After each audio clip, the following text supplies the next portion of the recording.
This program is a presentation of UCTV for educational and non-commercial use only.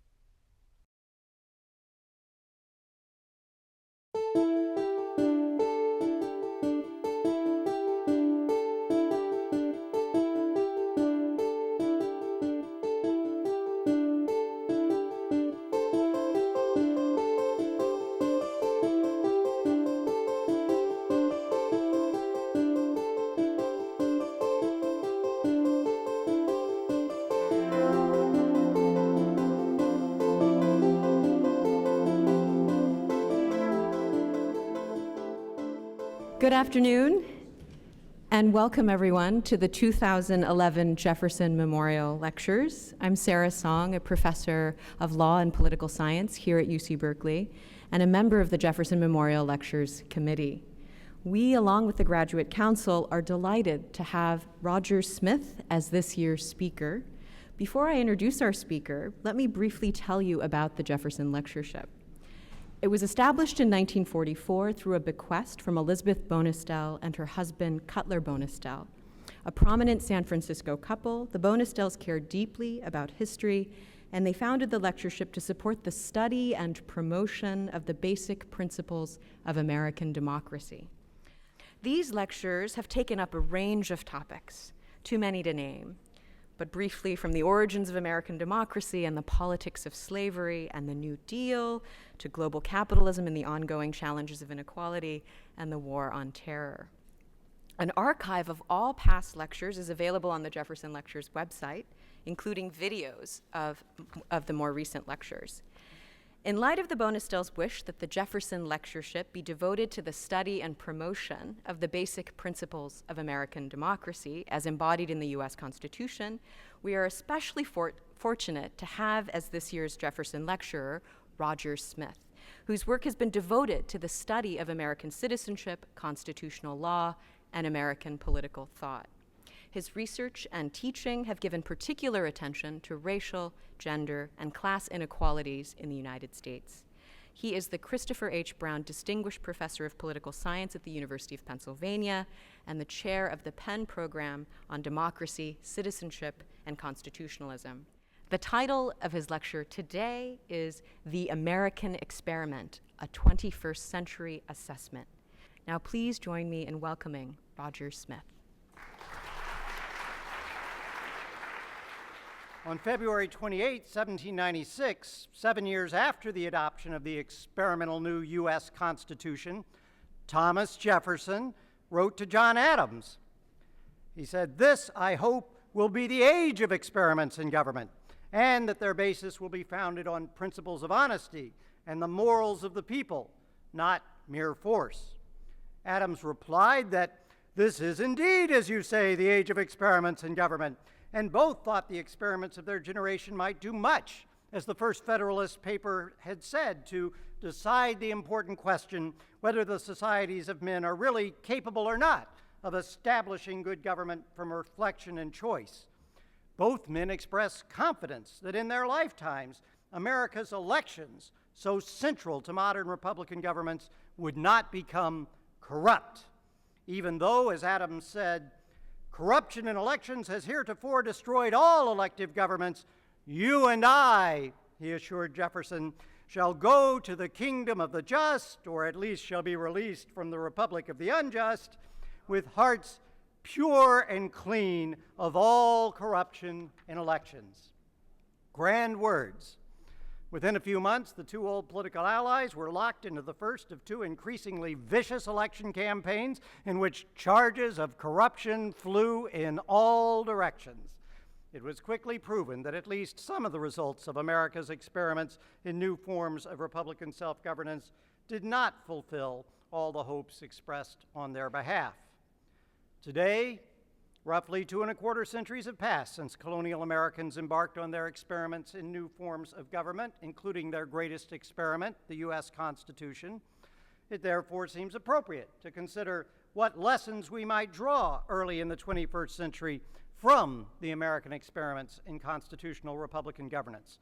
There are many, but I wish to call attention to the consequences for constitutional republicanism of the ways in which the U.S. Constitution structured three realms of activity that have proved crucial for American experiences of self-governance: commerce, science, and religion.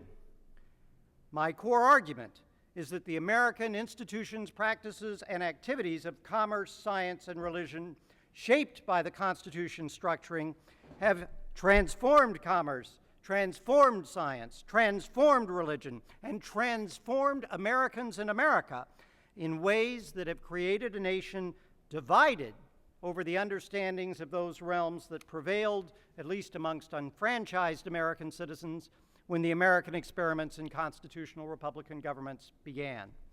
These transformations have made modern Americans wealthier, more scientifically knowledgeable, more powerful, in many ways more diverse, and in important ways more democratic and inclusive than the founding generation.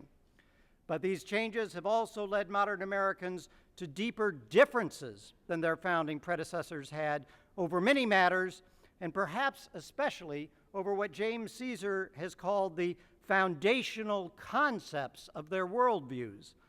The politically enfranchised members of the founding generation had concepts of science, religion, and to a lesser degree commerce that were more similar to each other, even if not identical, than those of Americans today.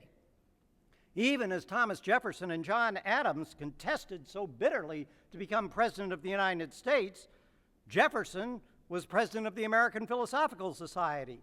Adams was President of the American Academy of Arts and Sciences, and each belonged to the other's scholarly society, for they shared passionate commitments to Enlightenment science. Though they envisioned different sorts of commercial republics, both made a good chunk of their living as commercial farmers, and both wanted to see the nation's commercial economy grow. And though Jefferson was an Episcopalian turned deist and Adams was a Calvinist who became less orthodox while never losing his sense of human sinfulness, they agreed far more than they disagreed on what constituted morality in opposition to corruption. Deep as their differences over the Constitution's structure of powers and appropriate economic and foreign policies were, they and most of the founding generation shared many foundational concepts, especially in regard to science and morality, a fact that helped the bitter rivals become friends and correspondents once more in their later years. But over time, American differences have grown deeper, both at the levels of political elites and the mass citizenry. An original commitment to commerce that promised and in many respects delivered greater opportunities and prosperity for all has also proved to foster unprecedented economic inequalities and private corporate power. A commitment to scientific progress has generated revolutionary technologies, but also profound intellectual challenges to the doctrines of natural, rationally self-evident truths that American revolutionaries proclaimed and in which many Americans still believe. The founders' refusal to establish a national church has contributed to a plethora of religions that have increasingly become divided between more ecumenical and more fundamentalist outlooks, with the latter opposed to much in secular scientific worldviews. The results are, in my view, not best described as culture wars, because all the positions are authentically parts of American political culture. But they are contests between two equally American but conflicting worldviews that have been generated in the course of American political development. These changes are interconnected. America's developing forms of commerce, science, and religion have shaped each other's transformations. And for many 21st century Americans, some or all of these transformations toward a modern materialist commercial economy, towards evolutionary science, and towards more ecumenical forms of religion and towards secularism, all these count for some as advances in human civilization, while for many other Americans, some or all of these changes are seen as new kinds of corruption. These fundamental divisions are posing new challenges for constitutional Republican self-governance today that Americans and their institutions are struggling to meet, even as these developments leave the nation with few means to resolve them other than sharply contested democratic politics. However one assesses these developments normatively, the more controversial point I wish to stress is that they must be seen as things not only permitted but facilitated by core elements of the American experiments in constitutional Republican government. For better or worse, these transformations are more the products of than they are departures from the Constitution and the Founders' projects. And they leave us today, I'll contend, not with any real choice either to go back to the values of the framers, whose pursuit led us to where we are, or to go forward to unequivocal embrace of the new worldviews of commerce and especially science and religion, which so many more traditional Americans still find anathema. Instead, the central challenge of the American experiment in constitutional republicanism today is to make our institutions of popular self-governance operate effectively despite the deep modern divisions in the foundational outlooks of the different members of we the people of the United States. To flesh out this argument, let me note that John Pocock argued in his magnum opus, The Machiavellian Moment, that the American founding generation felt compelled by the absence of an evident natural aristocracy to design institutions in which all power stemmed from the people conceived of as an undifferentiated mass, but that mass could and should only govern through its selection of representatives. The Federalist authors praised representation not only because it might serve to refine and enlarge public views, but because it also permitted the enlarging of the territory governed in order to take in a greater variety of parties and interests and make majority factions less likely.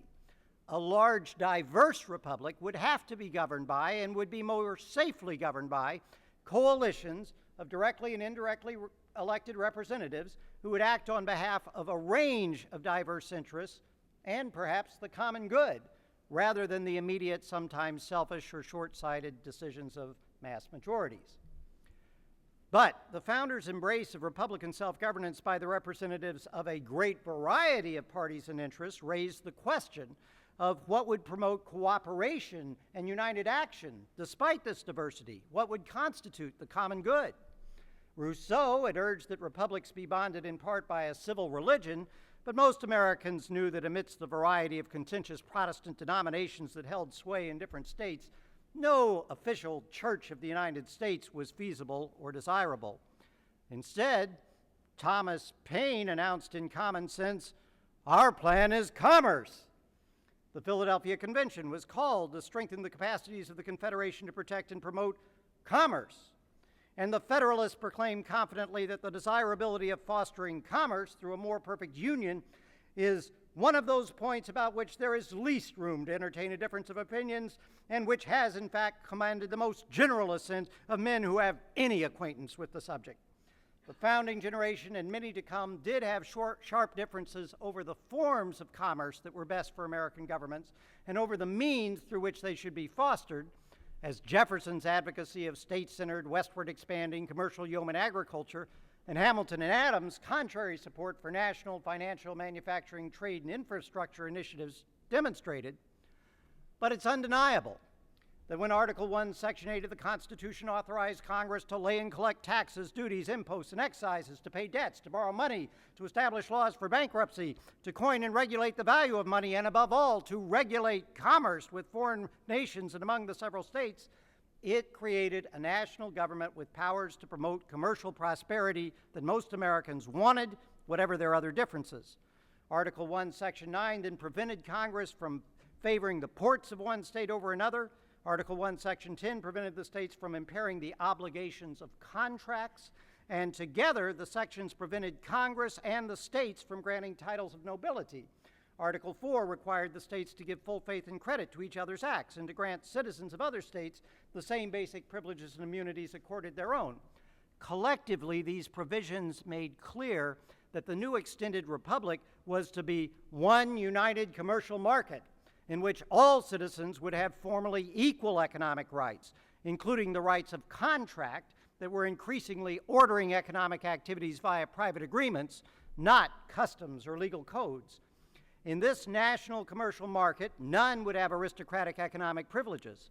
This constitutional framework did not guarantee that the United States would become an overwhelmingly commercial society in which most citizens had a wide range of formal economic opportunities, and most felt impelled by physical necessities, family and social pressures, and personal ambitions to pursue economic opportunities, but that was the aim and that was the result.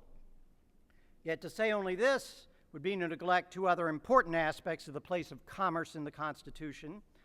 The first is that Article 1, Section 8 also authorizes Congress to regulate commerce with the Indian tribes, a textual indication that the tribes were viewed as neither foreign nations nor among the several domestic states. They were peoples that had a distinct, not fully defined status in relation to the republic that the Constitution created.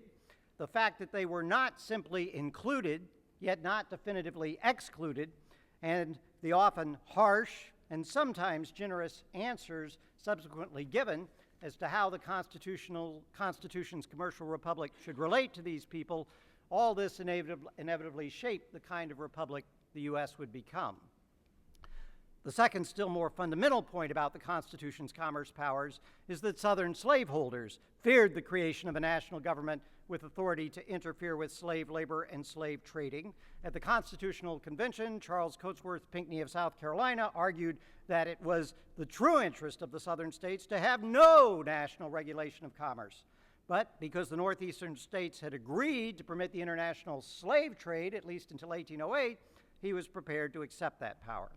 The Constitution's series of compromises on how the slaveholders legally recognized property in slaves would affect the apportionment of taxation and political representation, the return of fugitives, national powers over domestic insurrections, and more, all showed both how ardent the framers were to create a national union bounded in part by its support for the economic interests of its dominant members, and how from the start the example of the new republic was bound up with the treatment of persons of African descent as factors of production and little more. In regard to the tribes and the African slaves, few framers constituted a multiracial commercial republic. Still, commercial prosperity was not the Constitution's only goal. Article 1, Section 8 also empowered Congress to promote the progress of science and useful arts by securing for limited times to authors and inventors the exclusive right to their respective writings and discoveries, to fix the standards of weights and measures, and to establish post offices and roads. These provisions assisted commercial development, but they also committed the national government to the cause of scientific, technological, and intellectual progress more generally. James Wilson of Pennsylvania argued that the most noble object of government was not property, but the improvement of the human mind. James Madison proposed that the new government not only protect copyrights, but also establish a national university and provide premiums and provisions to encourage the advancement of useful knowledge and discoveries. These aspirations gained further significance from Article 7's sweeping mandate that no religious test shall ever be required as a qualification for any office or public trust under the United States, and the fact that though the Constitution's preamble spoke of goals of union, justice, tranquility, defense, the general welfare, and the blessings of liberty, there was no constitutional promise to encourage religion, as there'd been in the Northwest Ordinance of 1787. The First Amendment then made explicit that Congress could not legislate respecting an establishment of religion or prohibiting the free exercise thereof, and protected the freedoms of speech and press. The result was to permit a plurality of religions that might well develop in ways that could not be foreseen and that American governments would, by and large, not seek to guide or constrain. Since Article 4 also required the United States to guarantee to all states a republican form of government, these provisions of the Constitution collectively worked to wed the American experiments in republican self-governance to the open-ended growth of commerce, to unpredictable progress in science, and to the equally unpredictable outcomes of religious freedom and, in practice, religious pluralism, rather than to any fixed economic structure or any settled orthodox scientific and religious understandings, as most, if not all, previous societies had had. Most of those favoring the Constitution must have believed that a constitutional republic so conceived and so dedicated could long endure, whatever transformations the pursuits of commerce, science, and religious liberty might foster. And many must have hoped that the results, unforeseeable as they necessarily were, would represent advances in each and all of these interconnected realms. So what's happened since then? The most authoritative analysis prior to the Civil War was Alexis de Tocqueville's Democracy in America. The young French aristocrat was fascinated with America precisely because he thought the Americans appeared to, quote, have handed over the world of politics to the experiments of innovators in democratic government. Not all innovations won support. Tocqueville visited a nation that, after ratifying a constitution that refused to establish a national church, also refused to establish Madison's National University, and one that, after intense political struggles, created and destroyed two national banks.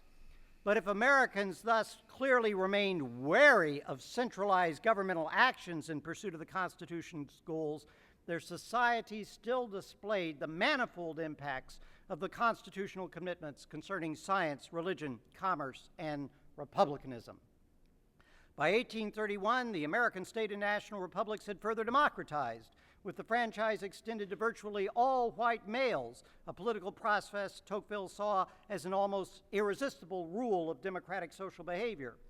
The Constitution's support for a national market and contractual rights and its refusal to countenance aristocratic privileges had also indelibly reinforced the commercial character of American life.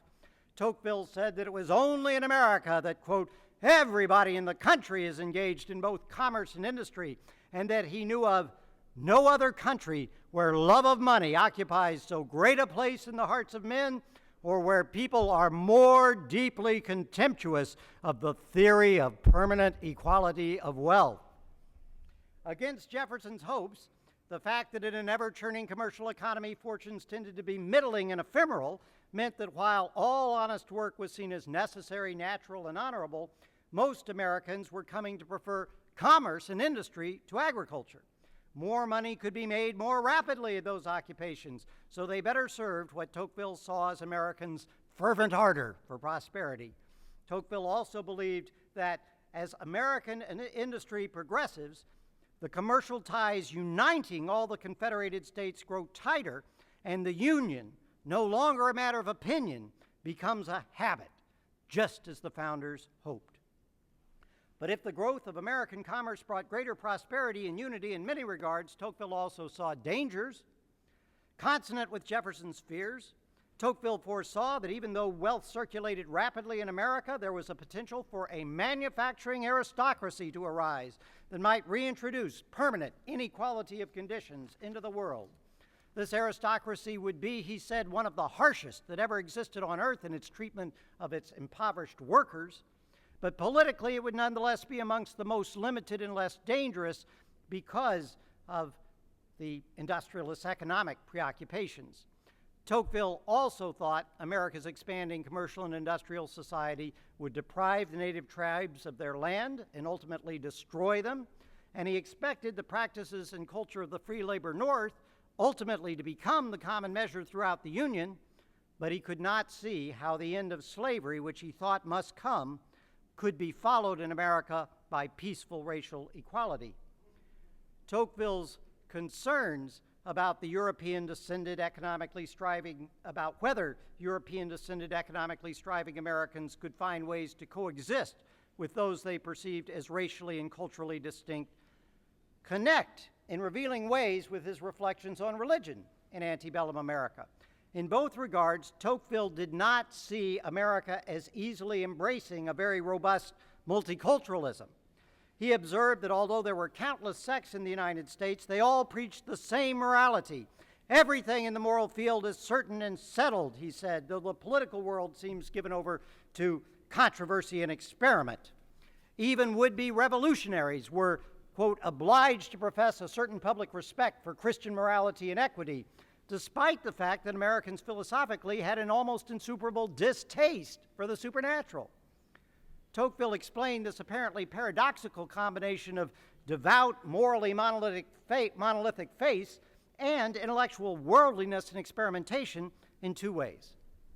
He first noted that Americans believed their common religious morality helped preserve their republican institutions. He also contended that the constitutional separation of church and state meant that American religion spoke primarily to the desire for immortality that torments the hearts of all men equally, rather than aligning themselves with partisan political causes. Hence, American religions won dedicated spiritual adherents while generally being seen as political assets, not as threats to any political interests. They did so, however, only because all denominations, including Catholics, rejected all opinions, quote, hostile to democratic and republican institutions, but a single current commands the human spirit.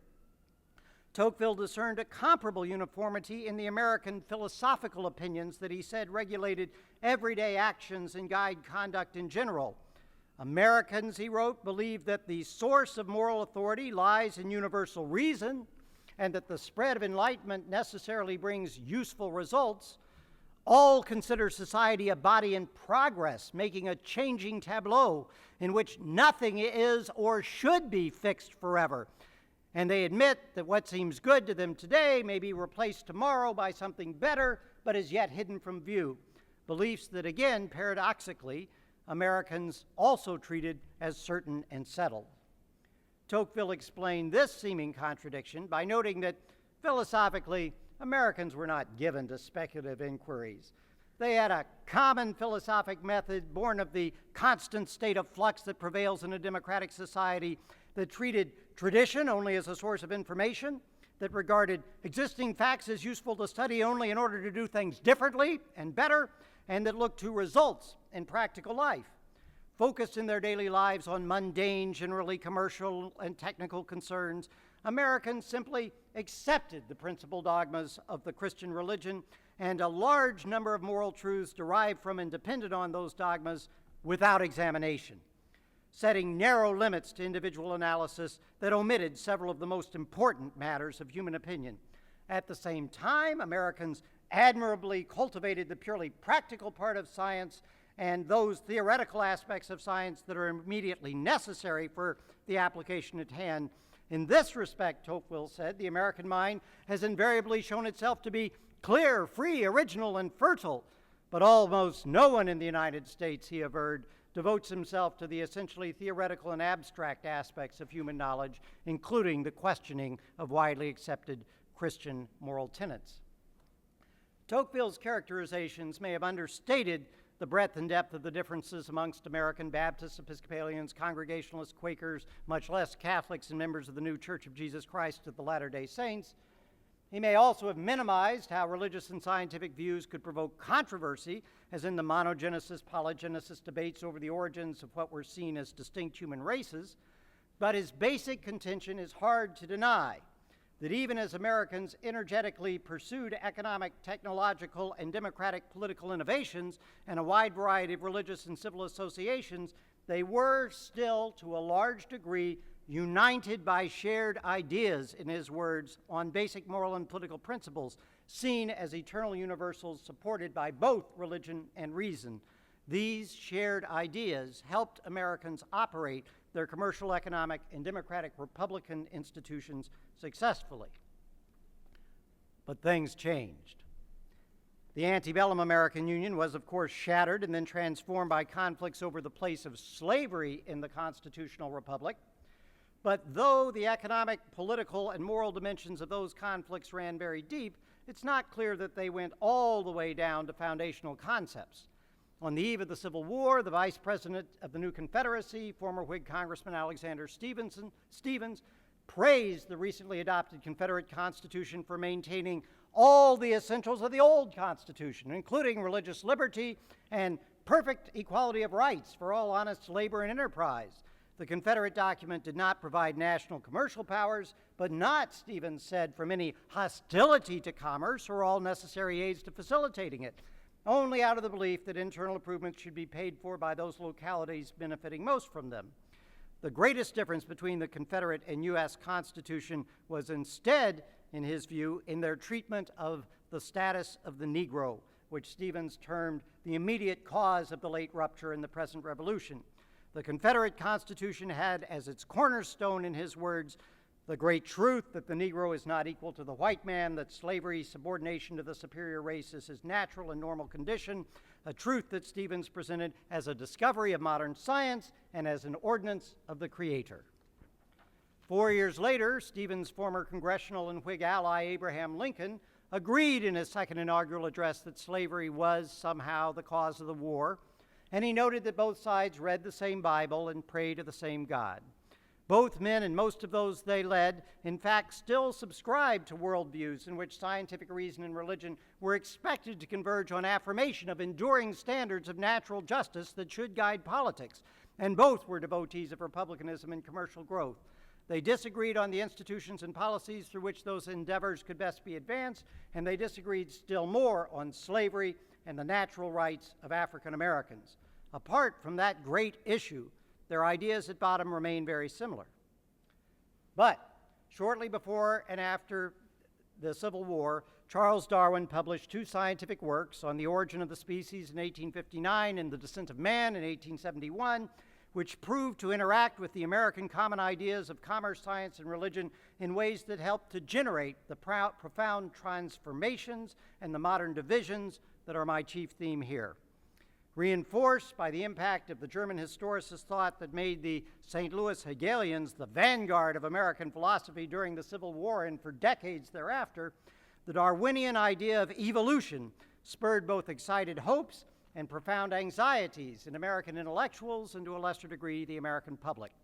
What James Kloppenberg has aptly termed the late 19th century American marriage of Hegel and Darwin gave birth to new visions of the natural and social worlds as evolving over many millennia in ways that generated changing physical environments and changing animate species, including humanity and very different human societies.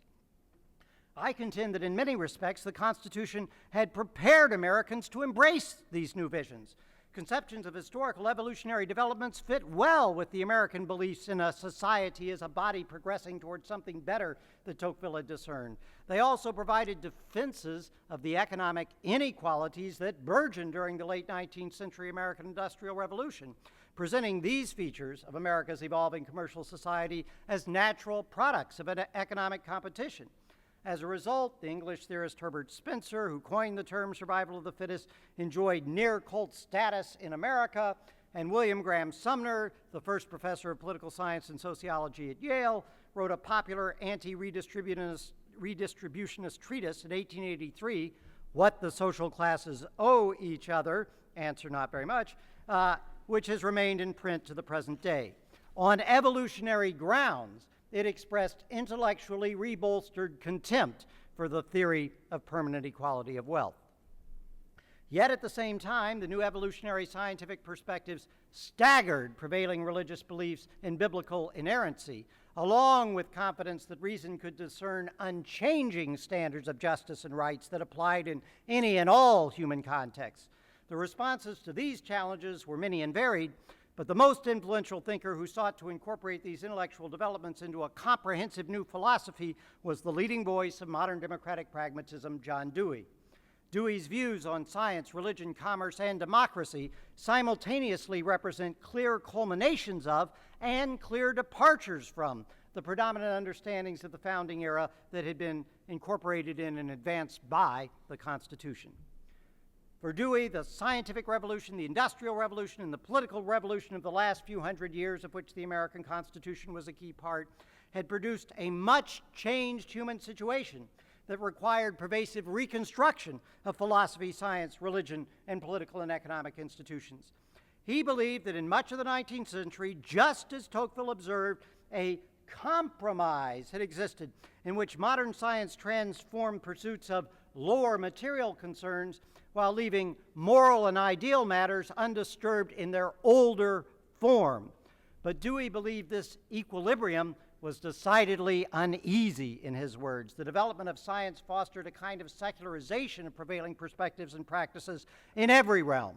This secularization resulted from what he called the most revolutionary discovery yet made, that in natural science, as well as in moral standards and principles, the development of fuller knowledge required abandoning the assumption of fixity and recognition that what was actually universal was processes of change.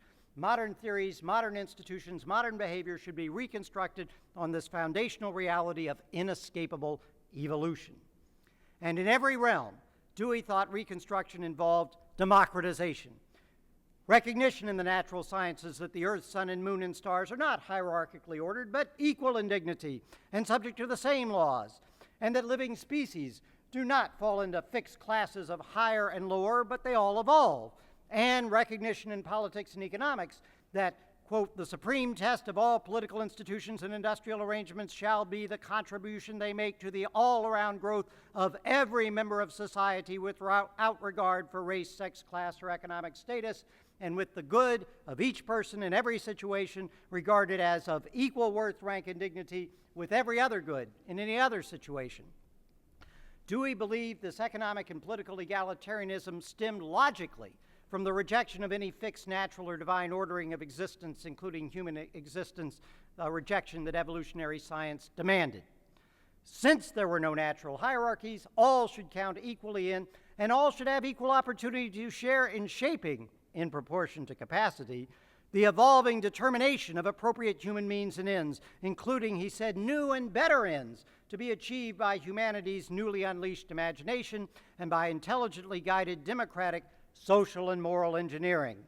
And as new ideas of human purposes and practices thus came to be expressed in social life, Dewey promised they would take on religious value, revivifying the religious spirit in new forms that would be in harmony with men's unquestioned scientific beliefs and their ordinary day-to-day social activities.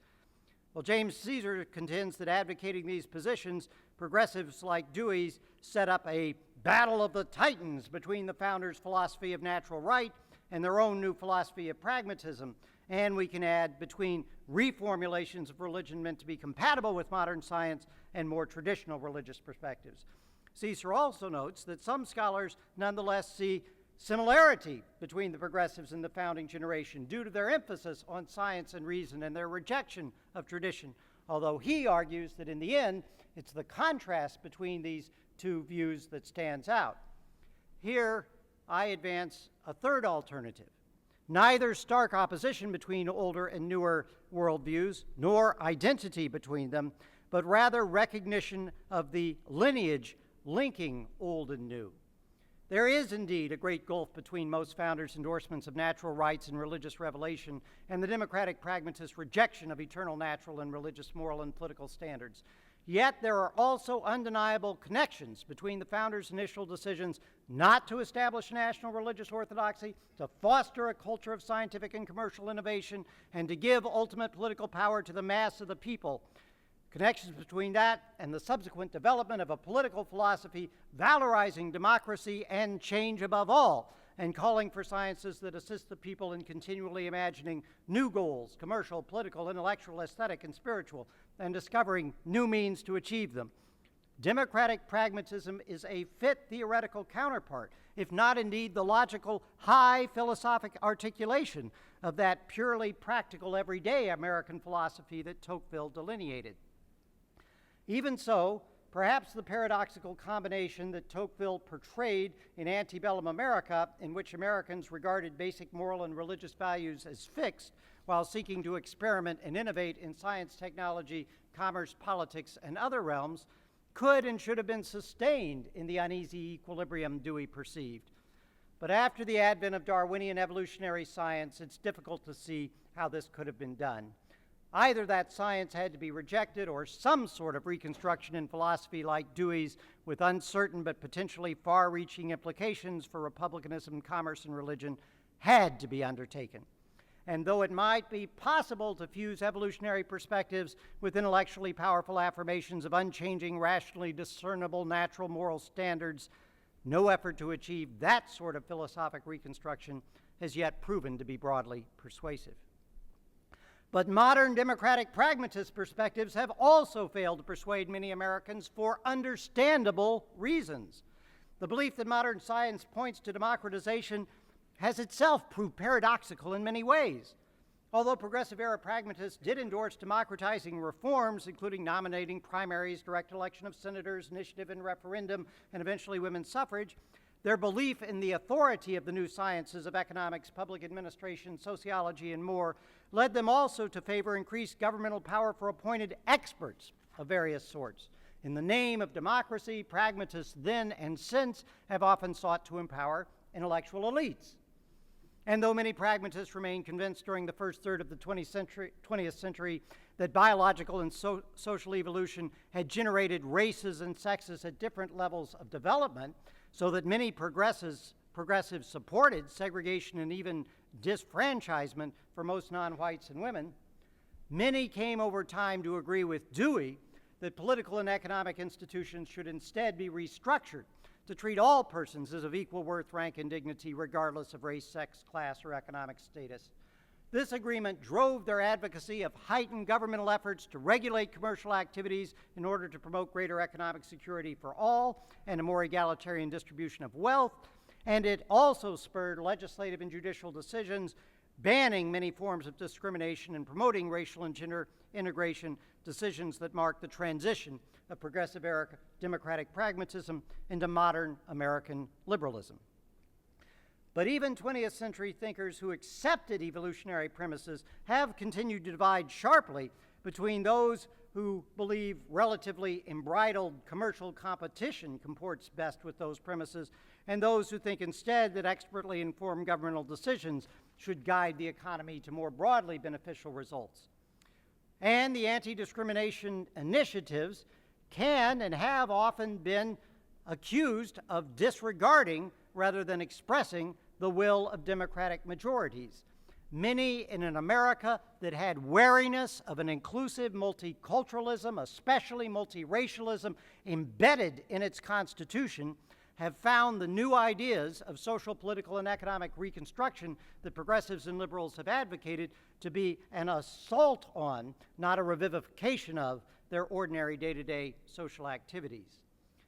Even so, abetted by the pressures of depression and global warfare, during the middle third of the 20th century, longtime progressives and later liberals did build broad popular support for their state and national economic, regulatory, and redistributive restructuring of American commerce, such as the programs fostered by the Social Security Act, and for many of their racially and culturally inclusive political and social reforms, such as the banning of legal segregation and racial voting discrimination. Perhaps the arena in which democratic, pragmatist, and liberal perspectives proved least successful in winning popular acceptance was religion. As David Hollinger has recently detailed, many early 20th century Protestants and other religious leaders sought to reconcile their faith with modern scientific beliefs, as Dewey had urged, and did so in part by embracing social gospel goals of service to the needy in this world, rather than stressing salvation in the next or insisting on religious conversion to faith in scientifically improbable literal interpretations of the Bible. And from the 1940s through the 1960s, especially, in David's words, the intellectual leadership of mainstream liberal Protestantism advanced intense self-critiques as part of their social consciousness, attacking the ethnocentrism and sectarianism they professed to find all around them, including in their own churches. They sought to foster egalitarian practices of inclusive diversity, supported by liberal theologies so influenced by modern philosophy that God became simply the ground of being, as in Paul Tillich's formulation, or the term God was called a crudely sectarian word that should perhaps not be used at all, as Harvard theologian Harvey Cox argued in 1965. These theologically liberal and diversity-embracing, social service-oriented religious perspectives proved from the 1940s on far less appealing to many Americans than more evangelical and fundamentalist forms of faith focused on facilitating a close emotional relationship with the divine, with Jesus Christ as one Savior. Such evangelicalism better responded to the desire for immortality that Tocqueville had seen as tormenting most, if not all, human hearts. Many evangelicals also supported public policies aimed at fostering a vibrant world of Christianity, not compromise and accommodation with diversity, in ways that many Christian Americans found inspiring. And most conservative evangelicals allied themselves strongly with American capitalists against godless communism and against what they saw as equally impious liberal reform policies that threatened to hamstring American commerce. Though critics contended that such pro-capitalist religious stances appeared to replace God with mammon as the chief object of worship, many saw no discontinuity between Andrew Carnegie's Gospel of Wealth and the ancient Gospels of the Lord. From the 1960s through the 1980s and beyond, Hollinger argues, the liberal-conservative political divide has therefore mapped quite easily on the ecumenical-evangelical divide, and conservative political forces have benefited from the fact that during those years, all of the more liberal denominations have experienced a precipitous drop in membership numbers, while evangelical denominations have swelled. The significance of these developments can be overstated. David notes that the children of mainline Protestants have often become secularists, but have continued to favor much in social gospel morality. I'm one of those. And he also says that, as I've found, many contemporary evangelicals are willing, for various reasons, to endorse notions of official equal treatment for all moral and religious viewpoints, rather than insisting that the U.S. see itself as a Christian nation. Though many evangelical churches felt threatened by the civil rights movement and other modern liberation movements, none today seek to restore legal segregation, and many are increasingly willing to accept greater gender equality and even some government programs designed to assist those in need. As a result, on some issues, young adults of virtually all faiths can sound like classical liberal Protestants. But on many other topics, American religions no longer preach the same morality regarded as certain and settled, expressing but a single current to nearly the degree that Tocqueville saw. And they do not, in part because conservative evangelicals and liberal ecumenicals have come to accept very different foundational concepts concerning religion, nature, history, and science, with most in the first camp adhering to older notions of revelation and natural justice, most in the second adopting more recent evolutionary premises and reformist pragmatic beliefs.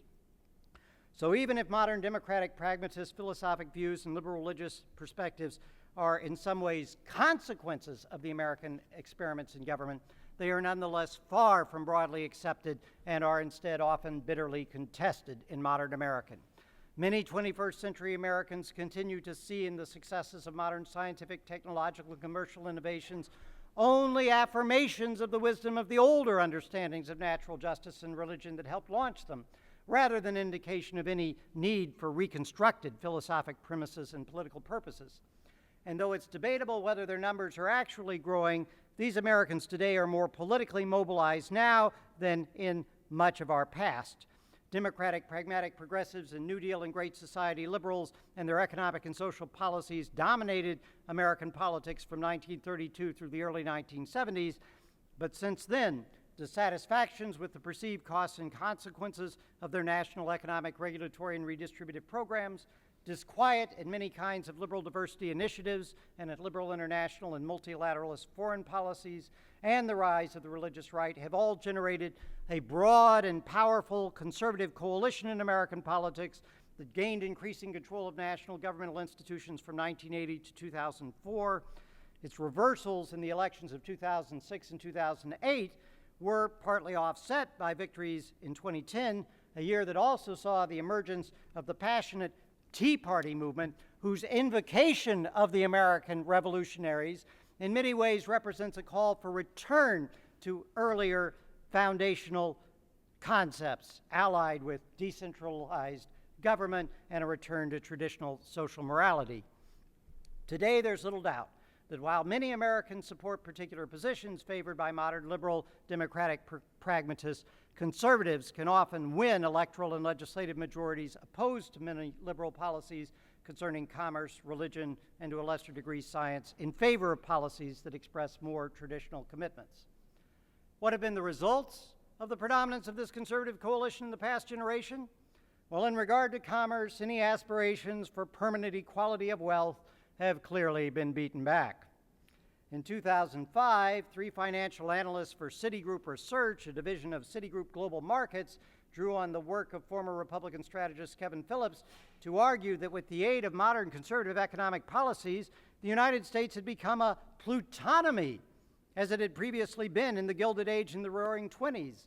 By plutonomy, these analysts meant an economy generally aided by capitalist-friendly cooperative governments, in their words, in which growth is powered and largely consumed by the wealthy few. In the U.S. in 2000, the top 1% of households accounted for 20% of overall U.S. income and 40% of the nation's net worth. percentages comparable to the income share of the bottom 60% of households and greater than the financial net worth of the bottom 95% of the households. As a result of these economic hyper-inequalities, the Citigroup researchers argued that low savings rate, higher prices for many goods, including oil, housing, other commodities, this wasn't going to harm economic growth, investment, and innovation. The wealthy did most of the buying and investing, and they'd always be able to continue to do so. These financial analysts did think a political backlash against plutonomy, probably involving labor protections and higher taxes, might occur, but they saw little threat of this as long as the U.S. economy continued to grow. 3 years later, of course, the U.S. plunged into a deep recession from which growth rates have yet to recover, contributing to the election of Barack Obama and to intense and protracted struggles over national economic policies. Whether these developments suggest the U.S. now has a kind of manufacturing and financial aristocracy, and if so, whether it's as politically limited as Tocqueville expected, is a topic on which Americans are deeply divided. Many fear this is true. Many others see in the very accusation the return of godless socialist class warfare. Also during the last generation of conservative political ascendancy, some scholars believe that the place of science in America has begun to undergo far-reaching transformations as well. The U.S. continues to seek to be the world's leader in scientific research and in intellectual advances more generally, but education scholar Roger Geiger argues that beginning around 1980, American research universities, the key venues for scientific experimentation in the 20th century, began to undergo a fundamental reorientation in which they embraced the mission of contributing to the economy, especially by forging links with private industry. And as university research budgets then rose, in part to service commercial interests, and tuition rates also increased, state support for public higher education diminished, fostering a shift toward the privatization of public higher education, as people here know all too well. Conservative national legislators have also begun pushing for cuts in National Science Foundation and other governmental research funding, arguing that too much goes to intellectual work that does not directly produce scientific, medical, or technical benefits, developments that again inclined many universities to turn to alliances with industry. And at the elementary and secondary levels, fresh controversies have arisen over the place of evolutionary biology in public school classes. Collectively, these developments have raised concerns that American science and scholarship are becoming restrictively tied to commerce on the one hand and hampered by traditionalist forms of religion on the other, though others see in these developments salutary pressures to make research more useful and more respectful of the full range of modern worldviews. The public school controversies over evolution are intense, in part because exposure to modern science continues to have consequences for religion. A recent national survey indicates that today, unlike the 60s and 70s, Americans become somewhat more likely to attend religious services the more they're educated, but they're also more likely to attend mainline Protestant denominations, to deny that their own religion is the one true faith and that the Bible is the literal word of God, and they affirm belief in a higher power more readily than that they definitely believe in God. Thus, although religion continues to matter to Americans at all educational levels, and indeed there's a slight trend for the educated to return to active religious participation, the author of this study, sociologist Philip Schwadel, concludes that the religious worldviews of the highly educated differ from the religious worldviews of those with less education, and most with more traditionalist religious outlooks, along with other educated middle class and more affluent voters, tend to vote Republican. And although the association of ecumenical religious liberals with regulatory and redistributive economic policies and conservative evangelicals with more full-throated support for American commercial capitalism, this is far from complete. Nonetheless, these combinations continue to be far more prevalent than their opposites.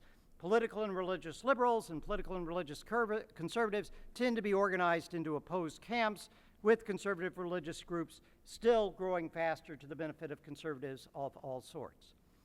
In sum, the differences over foundational concepts that have emerged in the course of American constitutional development are contributing today both to pronounced economic inequalities and to deep disagreements over policies toward commerce, science, religion, and many other matters.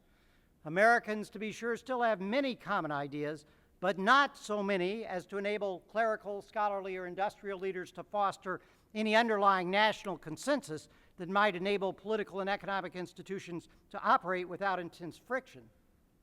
One consequence is that there is now increased pressure on representative democratic institutions and processes to be the arenas in which these profound differences over current policies and foundational commitments are worked through.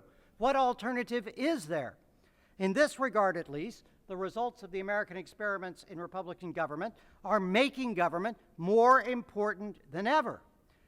But these developments are also making democratic-republican self-governance harder than ever. It is probably not wise to draw too many conclusions from the difficulties of this past summer when the world's wealthiest nation, facing real economic problems but not a crisis, proved so incapable of reaching policy agreements that it came to the brink of default and sent stock markets tumbling around the globe. But it seems reasonable to suggest that throughout the 20th century and into the 21st, the U.S. has experienced a deepening of the foundational divisions that emerged in the late 19th century, sundering the broadly shared moral and religious worldviews that Americans previously displayed and making it hard to reach political agreements. So ironically, the rise of the views that valorize collective democratic decision-making process appears to be rendering those processes more dysfunctional. Yet that irony concerning modern democratic pragmatist perspectives is matched by an irony concerning their Enlightenment rationalist and religious ancestors. Although it appears to many Americans desirable to return to these older foundational concepts, I've argued that it is the institutions and practices based on those concepts that have encouraged processes of innovation in commerce, science, and religion, innovations that have led many modern Americans to reject those founding ideas, at least in their original reform. To seek to return to the past, then, may be to seek to return to what gave us the present, and it's not clear whether such a quest is an affirmation or a repudiation of the founders' experiments. Despite the current difficulties, I don't think that either America's present condition or this analysis of the circumstances that have contributed to it warrant any such repudiation of the American experiment. The modern American scene remains, after all, one of extraordinary commercial abundance, breathtaking scientific and other intellectual achievements, and the blossoming of many largely happily coexisting faiths in which millions find spiritual fulfillment, all governed by democratic institutions that have grown more fully inclusive and democratic over time. But modern divisions over foundational concepts require Americans to demand more of their governing institutions and, in many ways, more of themselves than ever before. Lacking common moral authorities to whom most of the population defers, Americans have little choice but to find ways to identify goals that can be shared and policies that most can accept as means to achieve them through democratic politics, which means that they must find ways to work together politically without denying or dismissing the profound differences in their foundational commitments. To do so, Americans may perhaps need to undertake new political experiments, redesigning institutions crafted for a polity more fundamentally unified, at least amongst its enfranchised citizens, than our own. But though these tasks are in significant measure novel and profound, there's no reason to conclude that they cannot be met.